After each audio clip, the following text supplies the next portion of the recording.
చూస్తున్నారు జపాన్లో భారీ భూకంపం సంభవించింది. భూకంప తీవ్రత 7.6గా నమోదైంది. సునామీ హెచ్చరికలు జారీ చేశారు అధికారులు. జపాన్ పసిఫిక్ తీరంలో 10 మీటర్ల ఎత్తులో అలలు ఎగసిపడే అవకాశం ఉందంటూ కూడా హెచ్చరికలు జారీ చేశారంటే అర్థం చేసుకోవచ్చు.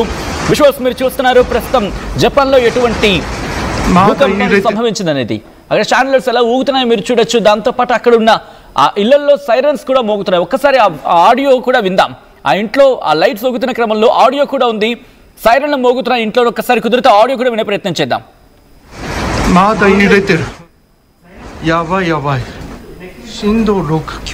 విజువల్స్ మీరు చూస్తున్నారు. ప్రస్తుతం ఎటువంటి భూకంపం సంభవించింది జపాన్ లో చెప్పి 7.6 తీవ్రతతో అక్కడ భూకంపం సంభవించింది.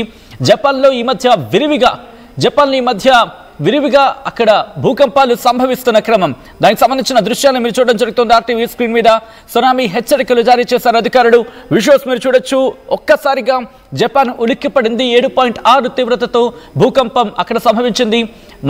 మన కాలమాన ప్రకారం చూసుకుంటే కనుక కొద్దిసేపటి క్రితం అంటే 7 గంటల 45 నిమిషాల ప్రాంతంలో వాళ్ళకి ఈ భూకంపం సంభవించింది. 7.6 తీవ్రతతో నార్త్ ఈస్ట్ జపాన్ మీద ఈ భూకంపం ప్రభావం ఉంది. సునామీ హెచ్చరికలు జారీ చేయడం జరిగింది. 3 మీటర్ల ఎత్తు వరకు కూడా 3 మీటర్ల నుంచి 10 మీటర్ల ఎత్తు వరకు కూడా ఇటు ఆ అలలు ఎగసిపడే అవకాశం ఉంది. సునామీ హెచ్చరికలు జారీ చేసింది జపాన్ మెట్రలాజికల్ ఏజెన్సీ. సునామీ హెచ్చరికలు జారీ చేసింది హొకియాడోతో పాటు అమోరి, అవాటే ఈ ప్రాంతాలకు సంబంధించి. దాంతోపాటు 3 మీటర్ల నుంచి సుమారుగా అంటే దాదాపు 10 అడుగుల ఎత్తు వరకు కూడా ఇటు అలలు ఎగసిపడే అవకాశం ఉంది. సునామీ హెచ్చరికలు జారీ చేసింది. స్థానిక కాలమానం ప్రకారం 11 గంటల 15 నిమిషాల ప్రాంతంలో ఈ భూకంపం చోటు చేసుకుంది.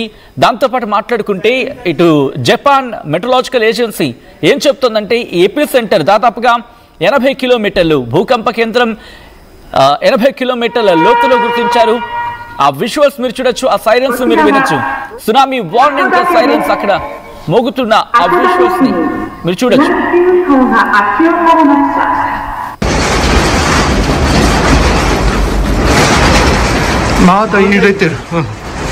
やばいこれ震度6強とか7いってるよ。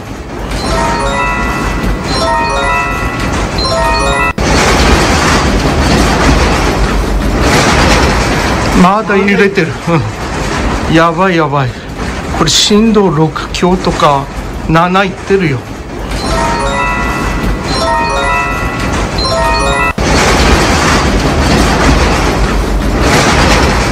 まだ揺れてる。やばいこれ震度6強とか7いってるよ。హెచ్చరికలు జారీ చేశారు. మరి ముఖ్యంగా 7.2 నుంచి 7.6 తీవ్రతతో అక్కడ భూకంపం సంభవించింది.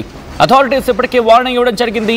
నార్త్ ఈస్టర్న్ ఆ ప్రాంతాల మీద, నార్త్ ఈస్టర్న్ కోస్ట్ లైన్ కి సంబంధించి అక్కడ సునామీ హెచ్చరికలు జారీ చేశారు అధికారులు అంటే అర్థం చేసుకోవచ్చు. మరి ముఖ్యంగా హొకియాడో తీర ప్రాంతానికి దగ్గరలో ఈ భూకంప కేంద్రాన్ని గుర్తించారు. ఈ క్షణంలో దీంతో పాటు అక్కడ సేఫ్టీ గురించి తీర ప్రాంతాల్లో ఉన్న ప్రజలు అప్రమత్తంగా ఉండాలంటూ వాళ్ళ హెచ్చరికలు జారీ చేశారంటే అర్థం చేసుకోవచ్చు. ఇప్పటికీ సో ఒకసారి ఆ విజువల్స్ మీరు చూడడం జరుగుతోంది. ఎటువంటి పరిస్థితులు ఉన్నాయనేది. జపాన్లో భారీ భూకంపం సంభవించింది. ఈ మధ్యకాలంలో భారీగా భూకంపాలు సంభవిస్తున్న సందర్భం ఉంది. అసలు ఎందుకు ఈ సునామీ హెచ్చరికలు జారీ చేస్తారు, ఎప్పుడు హెచ్చరికలు జారీ చేస్తారంటే కనుక ఈ సునామీ వార్నింగ్స్ అనేవి జపాన్లో ఆ కోస్టల్ ప్రాంతానికి ఎప్పుడు ఇస్తారంటే దాదాపుగా 6 నుంచి 6 కావచ్చు, లేకపోతే ఆ పైన 6 నుంచి ఆ పైన తీవ్రతతో కనుక భూకంపం సంభవిస్తాయి. అటువంటి సందర్భాల్లో అప్పుడు సునామీ హెచ్చరికలు జారీ చేయడం జరుగుతోంది. ఎందుకంటే ఆ తీవ్రత ఇప్పుడు ఏకంగా 7.6గా ఉండడంతో వెంటనే సునామీ హెచ్చరికలు జారీ చేశారు అక్కడ అధికారులు. జపాన్ మెట్రలాజికల్ డిపార్ట్మెంట్ కొద్దిసేపటి క్రితం ఈ హెచ్చరికలు జారీ చేయడం జరిగింది. జపాన్ దగ్గర 3 టైర్ సిస్టమ్ ఉంటుంది సునామీ వార్నింగ్ కి సంబంధించి. మేజర్ సునామీ వార్నింగ్, అలాగే సునామీ వార్నింగ్, సునామీ అడ్వైజరీ అంటూ కూడా. అయితే సునామీ దీని గురించి మాట్లాడుకున్న క్రమంలో మరి ముఖ్యంగా ఈ సునామీ హెచ్చరికలు ఎప్పుడు జారీ చేస్తారంటే అలల తీవ్రత 3 మీటర్ల కన్నా ఎక్కువ ఉంటాయి. 3 మీటర్ల కన్నా ఎక్కువ ఎగసిపడే అవకాశం ఉండే సందర్భంలో సునామీ హెచ్చరికలు జారీ చేయడం జరుగుతోంది. విజువల్స్ మీరు చూస్తున్నారు. సునామీ థ్రెట్ అంటూ కూడా అక్కడ హెచ్చరికలు జారీ చేశారంటే అర్థం చేసుకోవచ్చు. ఎప్పుడైతే 6 తీవ్రతతో ఆ అఫీషియల్ నోట్ని మీరు చూడడం జరుగుతోంది. ఎప్పుడైతే 6 తీవ్రత కన్నా ఎక్కువ తీవ్రతతో అక్కడ భూకంపం సంభవిస్తే వెంటనే సునామీ వార్నింగ్స్ ఇవ్వడం జరుగుతుంది. సునామీ హెచ్చరికలు జారీ చేసిన నేపథ్యంలో అక్కడ ప్రజలు అప్రమత్తంగా ఉండాల్సి ఉంటుంది. వాళ్ళు మరి ముఖ్యంగా లోతట్టు ప్రాంతాల్లో ఉండే ప్రజలు సురక్షిత ప్రాంతాలకు తరలి వెళ్లాల్సి ఉంటుంది. దాంతోపాటు సునామీ వార్నింగ్ గురించి మాట్లాడుకున్నాం. సునామీ వేవ్స్ అనేవి దాదాపుగా 1000 కిలోమీటర్ల వరకు కూడా, అంటే భూకంప కేంద్రం నుంచి 1000 కిలోమీటర్ల వరకు కూడా దీని ఇంపాక్ట్ ఉంటుంది. హెజార్డస్ సునామీ వేవ్స్ అంటూ కూడా మాట్లాడుతూ ఉంటారు. అంటే పెసిఫిక్ తీరంలో పసిఫిక్ సునామీ వార్నింగ్ సెంటర్ గురించి మాట్లాడుకునే క్రమంలో ఒకసారి విజువల్స్ మీరు చూడడం జరుగుతోంది. జపాన్లో ఎక్కడ భూకంపం సంభవించిందండి రిక్టర్ స్కేల్ మీద 7.60 తీవ్రతతో, అంటే 7.6 తీవ్రతతో భూకంపం సంభవించింది. ఆ విజువల్స్ మీరు చూడడం జరుగుతోంది.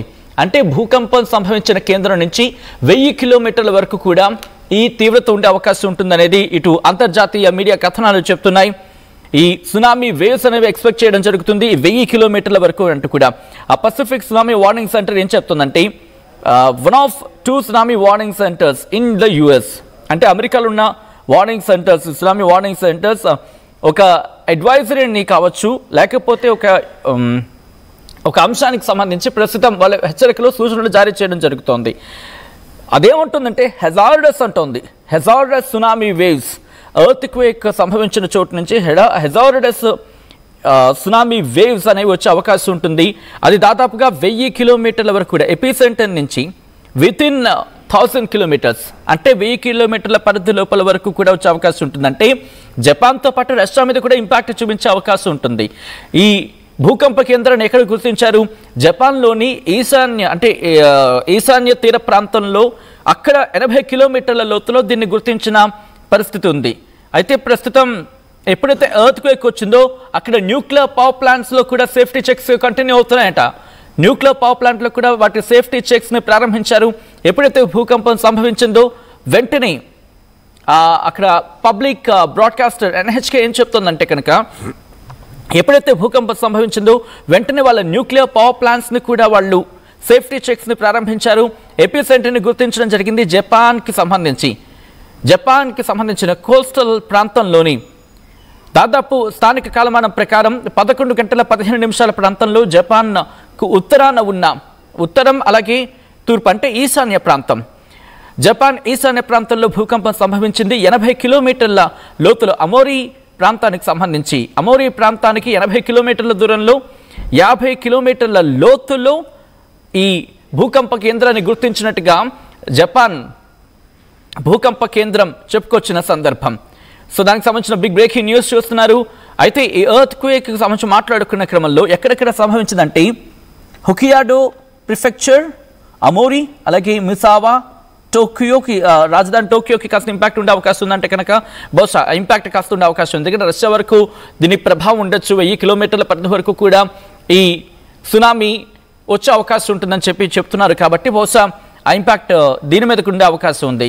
సునామీ వార్నింగ్స్ ఇష్యూ చేయడం జరిగింది. ఎప్పుడైతే 7.6 తీవ్రత ఆ మ్యాగ్నిట్యూడ్తో భూకంపం సంభవించిందో జపాన్లోని ఈశాన్య రాష్ట్రాలకు ఇప్పటికే సునామీ వార్నింగ్స్ని ఇవ్వడం జరిగింది.